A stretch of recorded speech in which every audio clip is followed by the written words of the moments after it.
ভেতরে নয়, গেটের ভেতরে নয়।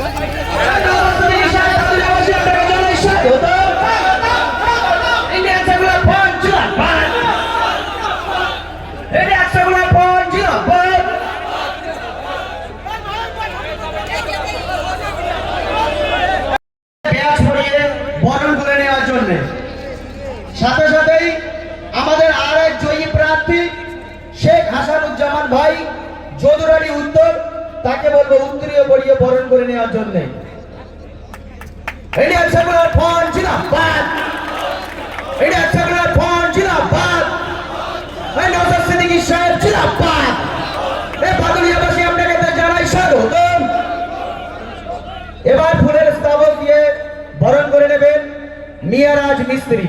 মিয়ারাজ মিস্ত্রিকে অনুরোধ করব ভাইজানকে ফুলের স্তবক দিয়ে বরণ করে নেওয়ার জন্য।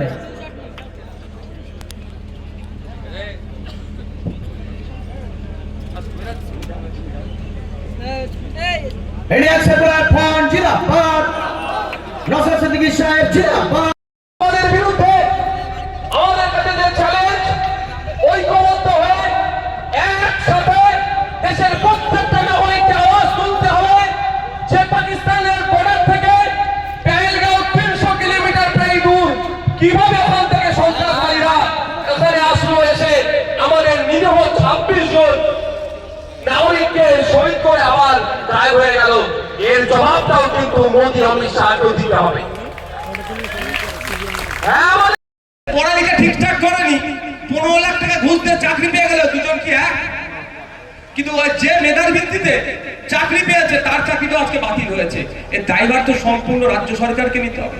কারণ কোর্ট বারবার বলছিল যে আমাকে বলা দেওয়া হোক, জানানো হোক কে 2 নম্বরই করে চাকরি পেয়েছে আর কে বৈধভাবে চাকরি পেয়েছে। সিবিআই যে তথ্য নিয়েছে সেই তথ্য অনুযায়ী প্রায় 8,500 মতো মানুষ অবৈধভাবে চাকরি করছে। রাজ্য সরকার যে তথ্য দিয়েছে ওই 4,500 মতো, এসএসসি যে তথ্য দিয়েছে ওই 6,500 মতো, আর পর্ষদ যে তথ্য দিয়েছে 5,500 মতো, মানে ঘেটে ঘ করে দিয়েছে। কিন্তু এসএসসি, পর্ষদ, রাজ্য সরকার সবটাই কিন্তু রাজ্য সরকারের আন্ডারে থাকে। তাহলে 3 জন মিলে বসে একটা সঠিক তথ্য দিতে পারতো তো, যে এই তথ্যটা আমরা ফাইনাল দিচ্ছি যে 26,000-এর মধ্যে 8,000, 10,000, 5,000 যাই হোক না কেন এরা অবৈধভাবে চাকরি করেছে, এদের বাদ দিয়ে দিলাম। বাকি যারা বৈধ 8,500 কোটি টাকা, এটা মাথায় রাখবেন। তো চলে গেছে। এবার ধরুন আপনার এই চাকরি বাতিল হলো, যারা অবৈধ তারা স্কুল থেকে ছাঁটাই হবে। তারা এসে প্রথম কাকে ধরবে? আপনার এলাকায় যার হাতে 15 লাখ টাকাতে চাকরি পেয়েছিল, বলবে তুই আমার চাকরি দিতে পারিস নি, বাতিল হয়েছে, টাকা ফেরত দে। সে কত টাকা ফেরত দিতে পারবে? 1 লাখ নিয়েছে নিজের জন্য, এদিক সেদিকে ফেরত দিতে পারবে, আর বাকি 14 লাখ দিতে পারবে। তাহলে যদি না ফেরত দিতে পারে পিঠের চামড়া তার থাকবে? চামড়া থাকবে না। সে তখন বলবে কি পরের ঘাট কাকে দিয়েছে? পরের ঘাটে জেলার একটা তৃণমূলের নেতা নাম বেরিয়ে পড়তে পারে, তার কাছে পাবলিক ছুটবে, একে ধরে নিয়ে যাবে বা সিবিআই তাকে তুলতে পারে। এইরকম করতে করতে বড় নেতার কাছেও চলে যাবে। ওটা না হয় সেই জন্য বলছে আমি কেন ডুববো, সবাইকে নিয়ে ডুববো। যারা ভালো বৈধ তাদেরকেও আজকে সন্দেহ চোখে আমাদেরকে দেখাচ্ছে। আমার অনুরোধ আপনাদের কাছে, বিরোধিতা করছি কেন, প্রত্যাহার করতে বলছি কেন, বিরোধিতা করছি একটু আপনারা জানতে চান?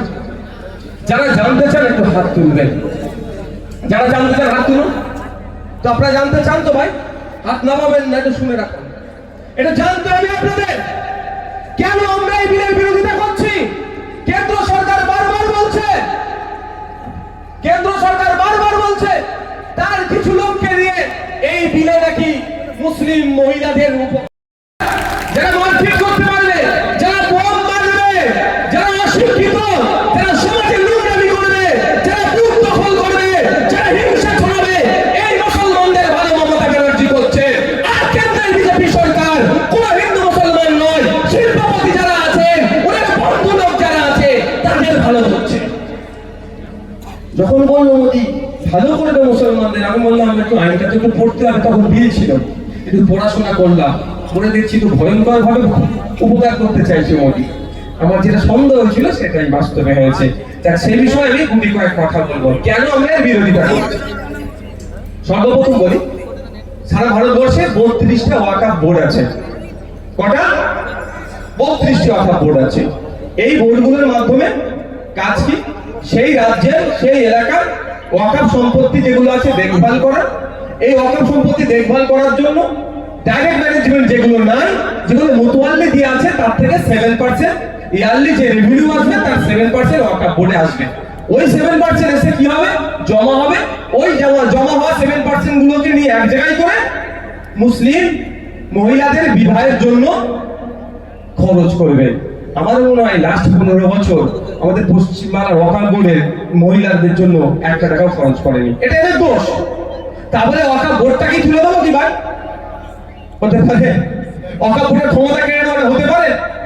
আজকে যারা চালাচ্ছে তারা চোর ডাকাত, তাই জন্য দেয়নি। কালকে বিশ্বজিৎ নওশাদ সিদ্দিকীরা ক্ষমতায় আসবে, এই সঞ্জীব বাবুরা ক্ষমতায় আসবে, তখন জেলা প্রাপ্য তাদের বুঝিয়ে দেবে। তারপরে আপনি ভোটে তুলে দেবেন, ভোটের ক্ষমতায় তুলে দেবেন। 7% রেভিনিউ আসতো, সেই টাকা থেকে কি হবে? গরিব বাচ্চাদের পড়াশোনার জন্য স্কলারশিপ দেওয়া হতো। সেই টাকা থেকে আনুষঙ্গিক সমাজ গঠনের জন্য সমাজ কল্যাণমূলক কাজ হতো। ওয়াকফ বোর্ডের এই 7%। মোদি এসে আপনার ভালো চাইছে, ভালো কথা। নতুন যে আইন করেছে সেই আইনে বলেছে 7% এর পরিবর্তে 5% ওয়াকফ বোর্ডকে দিতে হবে। তাই ওয়াকফ বোর্ড দুর্বল হলো না, শক্তিশালী হলো? 100 টাকায় 7 টাকা জমা হতো। এই 7 জমা হয়ে হয়ে হয়ে হয়ে যে টাকাটা থাকতো সেই টাকা নিয়ে কি হতো? স্কলারশিপ দিত বাচ্চাদের, মহিলাদের। বাইরের লোক যেন না ঢোকে ভাই। হাতে হাত দেবেন না, কেউ হাতে হাত দেবেন না, হাতে হাত দেবেন না। চলো চলো মায়েরা সব ভালো আছো? পড়াশোনা ঠিক হচ্ছে? আস্তে আস্তে